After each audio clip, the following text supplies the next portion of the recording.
વલસાડ જિલ્લામાં મેઘાની જમાવટ, તમામ તાલુકામાં વરસ્યો વરસાદ, ઉમરગામ સહિત અનેક જગ્યાએ ભરાયા પાણી તો નેશનલ હાઈવે પર ફરી વળ્યા પાણી।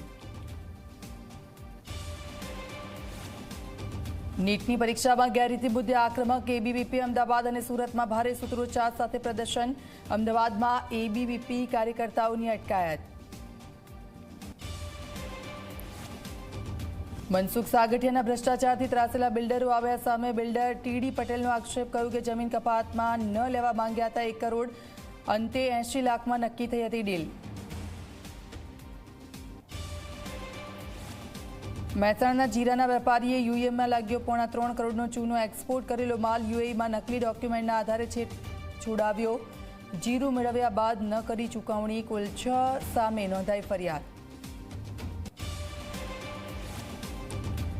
અમદાવાદની શાહીબાગ પોસ્ટ ઓફિસમાંથી મળ્યું ડ્રગ્સ, અમેરિકાથી આવેલા પાર્સલમાં હતું 3.50 કરોડની કિંમતનું ડ્રગ્સ, અગાઉ પણ વિદેશી પાર્સલમાં આવ્યા હતો ડ્રગ્સનો જથ્થો।